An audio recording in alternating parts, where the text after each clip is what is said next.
in terms of your diet history, if you don't mind sharing, so you were plant-based. Did you decide to become plant-based because of your brother? How did that transition?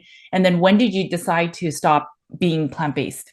Yeah, so plant-based was kind of towards the end of being at university, and it's quite common, isn't it, that university students, and it wasn't plant-based. So I started off as vegetarian. So I was still eating dairy, milk, cheese, eggs. Okay. And my diet at college, again, like quite a few college students, wasn't great. It was kind of on the run, what you could afford. I was pretty sporty. I was musical. I was doing loads of studies. I had quite a complex degree course. So I was just on the go the whole time. So it was just too easy to grab a croissant or grab a chocolate bar or something or a bag of crisps.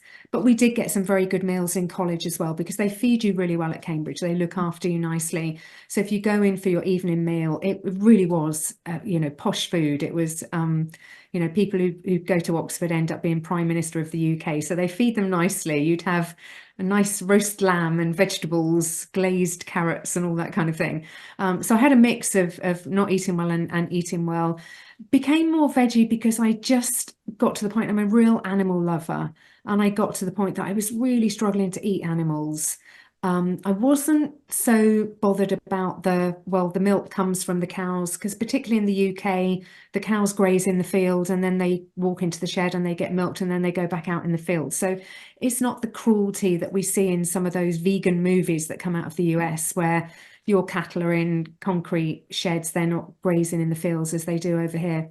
So I didn't want to eat the animal. It wasn't that anything that came from an animal was bad. And gosh, that went on for quite some time. And then I met a partner in my 20s and we were together for quite some time. And I kind of didn't realize that he was even more plant-based than I was. And it sounds really daft that you don't kind of realize what you're eating, but I don't care much for cooking, and he did.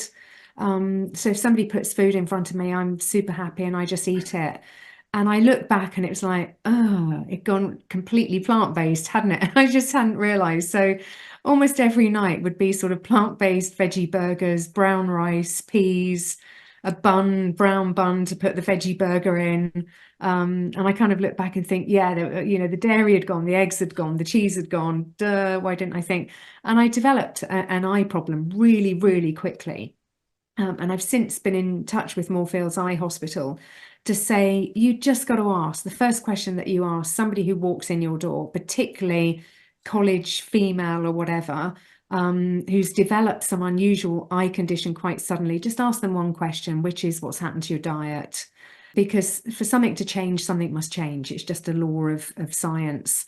And it would have been so easy if they'd have said to me, has anything changed recently? And I'd have thought about it and go, do you know what? We don't have milk at home anymore. I'm having dry cereal. There never seems to be any milk in the fridge. And the penny would have dropped.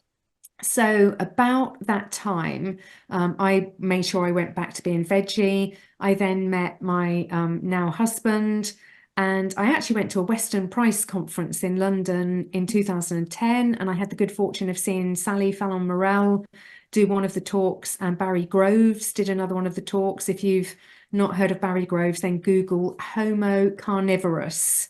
And he's got a great presentation that's probably still up online somewhere, where he talks about how we've evolved to eat, and it's not cereal and blueberry muffins and that kind of thing.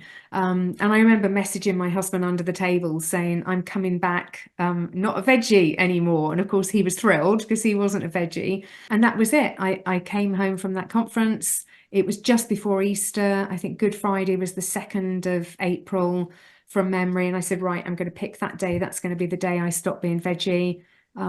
Started straight away with red meat.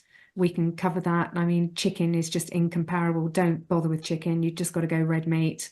And my husband said the difference in me was almost immediate, in mood, monthly cycles, energy, skin color, just general well-being. And I never looked back. And I guess over the years since then, I'm still very much real food, not even particularly low carb. I guess certainly not compared to you, but compared to government guidelines, yeah, seriously low carb. So what would I eat on a typical day? Every day, meat or fish as the main meal. I do like salad and vegetables. I do like cheese. So dinner tonight, We put feta on the salad, so it's sort of extra cheese on anything green. I have Greek yogurt every day, milk every day, a few berries every day, eggs every day, dark chocolate every day. If I have chili in the winter, if Andy makes a nice big chili, there'll be kidney beans in there, and I'll probably have brown rice with it. But I could count on two hands the number of times that I would have brown rice in a year. So I don't fear carbs. I don't completely avoid them. They don't cause me any problems. They don't affect my weight. They don't affect my energy because my body can deal with them. But I just know every time I eat porridge, let's say, instead of eggs or yogurt for breakfast, it's not the healthiest thing that I could be doing. So I just don't do it too often. Right. No, that makes complete sense. In terms of the eye condition you were developing, how quickly did that go away once you started including meat? So I mean, the eye operations were in the late Okay. 90s. So I started eating meat a good 10 years after that, but Oh, I didn't make the immediate connection. It wasn't until I saw Sally Fallon present, and she was actually presenting on vitamin A. And the minute I saw vitamin A comes in two forms, and retinol is the form that the body wants, and retinol is the form that is found in animal foods, and carotene is the form that's found in plant foods. And then more importantly, not everyone is a good converter. right. And the conversion rate is poor. And I was looking at it thinking, okay, so I'm a poor converter or a zero converter. I found that out the hard way. I ended up having two eye operations that in hindsight were completely avoidable. So I didn't make an immediate connection. I did have some eye trouble for a while. I think from memory, the thing that changed, being the HR director, and I was super young HR director at that time, and I remember somebody coming to me. Starbucks was Seattle Coffee Company, I think, was big in the US at the time, but we didn't have anything like that over in the UK. And I remember this guy coming into the building, and we had a lot of people in our particular site. And he said, do you think your employees would like it if I set up a coffee cart in the dining room, and then they can come and get a really nice cup of coffee at any time? And of course, it's a win-win because you've got happy employees. They're not leaving the building to go and get a rubbish coffee, which is all you could have got at the time in McDonald's or something. Happy employees, more alert employees because they're drinking coffee and all the rest of it. So I went for it, and it was delicious. I mean, it was proper local whole milk. I love coffee. I love cappuccinos. I love lattes.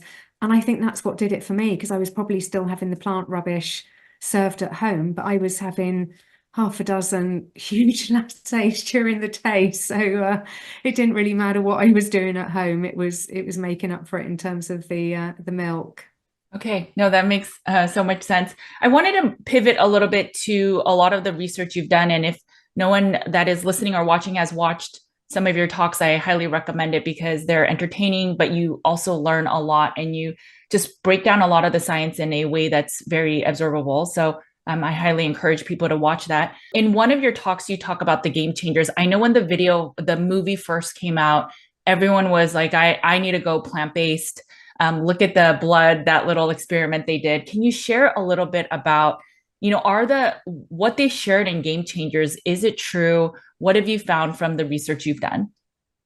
So I did a complete takedown of Game Changers. So Okay. if you Google my name and CrossFit, so Greg Glassman, who was the head of CrossFit at the time Okay. Game Changers came out, he was incensed by it, and he organized a conference. And he's the kind of guy head of CrossFit, you've got the money to do that kind of thing. So he invited Gary Taubes, Michael Eads, Sarah Halberg, rest in peace, was there at the time, Dr. Asim Malhotra. Gosh, who else was there? There was a really good analytical guy, and his name escapes me at the moment. Georgia Reed was there. I mean, we just had the most amazing day. And Greg basically said, can you dissect Game Changers from your perspective? So Mike looked at it from a sort of anthropological perspective, which he does quite often, does really well. Georgia looked at it from a brain health perspective. And I looked at it from a, why would you be vegetarian? What are the arguments for being vegetarian, and why should you not be? So if you want the complete dissection, go and look at that.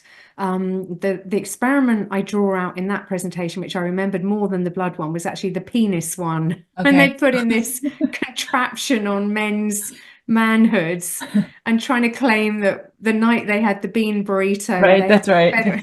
better erections than the night they had it's like, I mean, seriously, guys. But the whole movie was just completely cherry picking. So in that presentation, I did what they should have done, which is to say, okay, let's go back to the drawing board, which is what they should have done. Let's look at the totality of the evidence for a plant-based diet, because they were trying to say it was right nutritionally.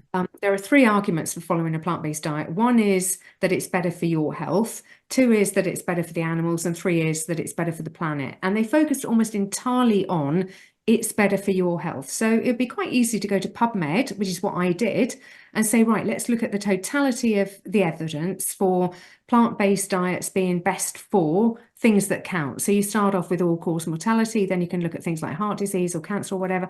And there is just no flipping evidence. I mean, no wonder they pull out a study here and a study there, and they pulled out that terrible one by is it Dean Ornish or something? So I take that one apart. So the very visual blood experiment. So triglycerides, so what is showing up there in the blood, and what elevates triglycerides in the blood? Carbohydrates.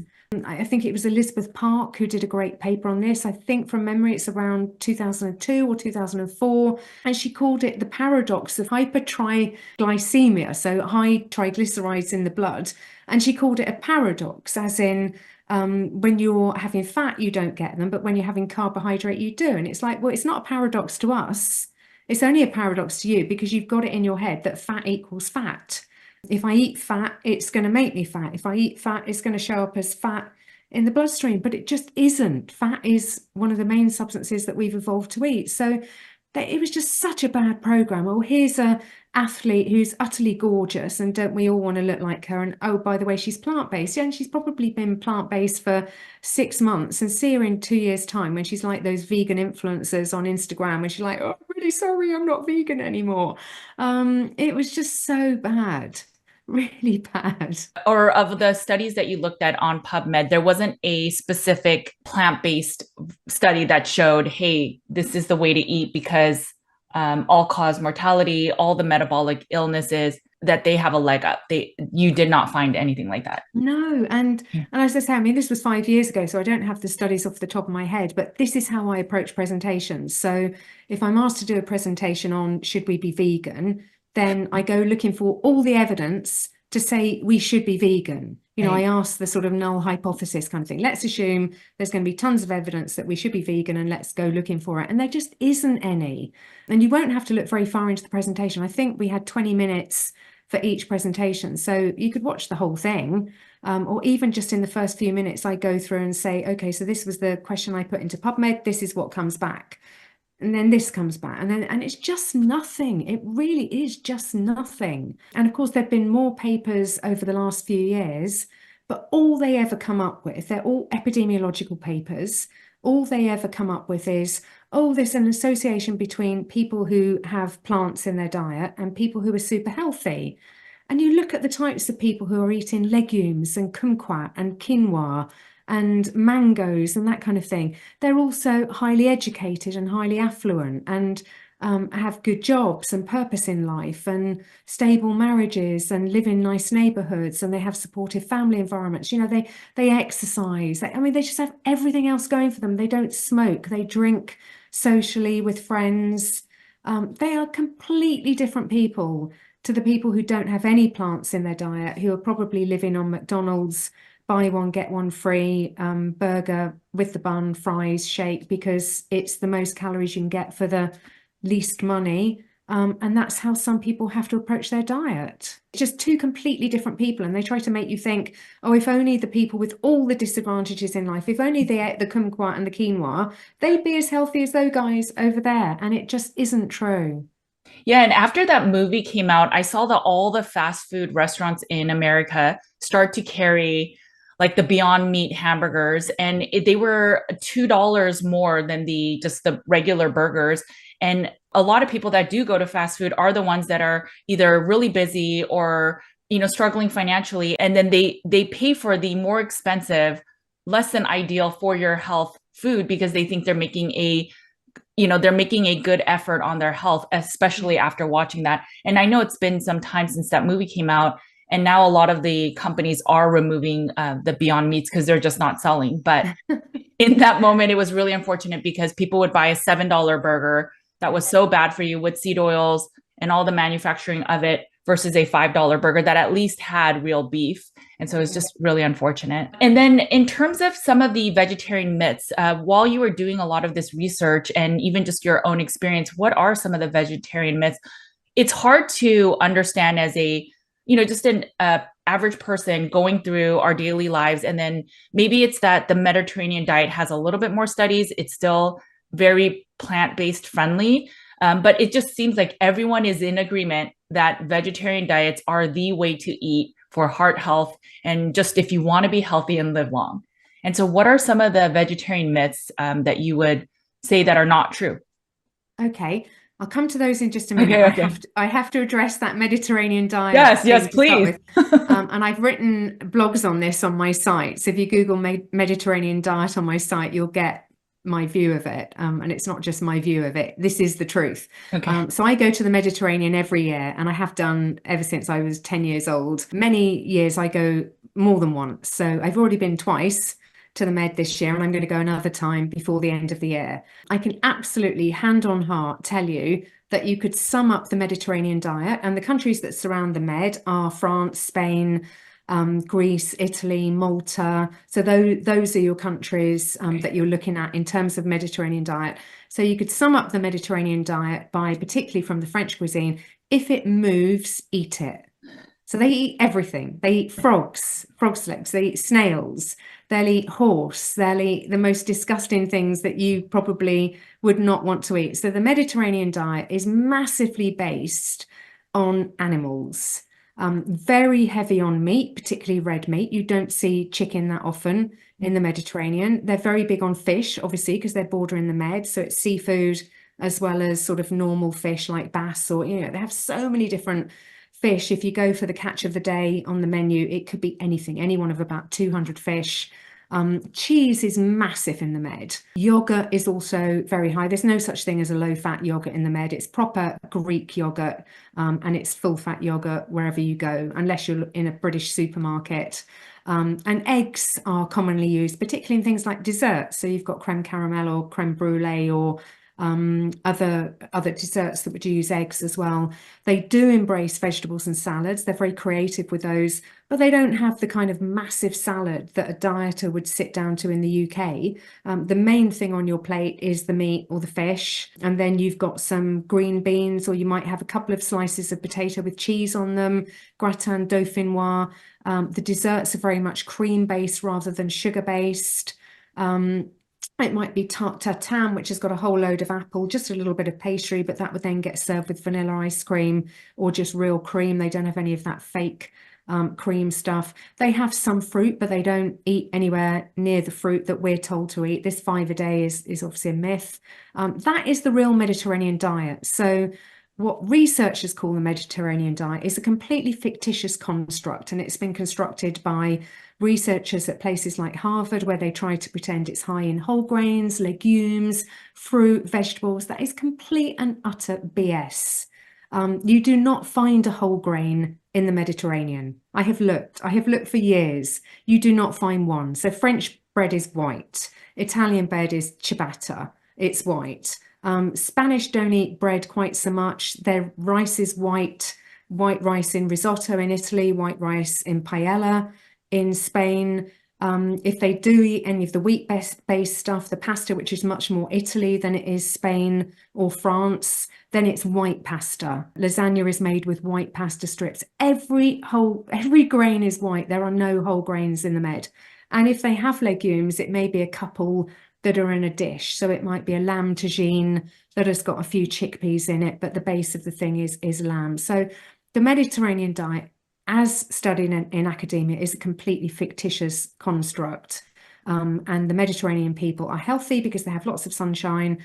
They have good working-life balance. They have low stress relative to people on Wall Street and in London. And they eat real food. So, vegetarian myths. There is a brilliant book by that name called The Vegetarian Myth by Leah Keith. And she puts it into 3 categories. And that's exactly what I have realized as well. So we concur that there are basically 3 reasons people go vegetarian. She calls them the 3 myths of being vegetarian, and we can call them that. Number 1 is that it's healthier for you. Number 2 is that it's better for the animals. And number 3 is it's better for the planet. So if we just quickly go through those, number 1, it absolutely is not better for you. So if you're going plant-based myth, so vegan myth, not just vegetarian. So let's take it to the extremes of you either eat animal foods or you don't.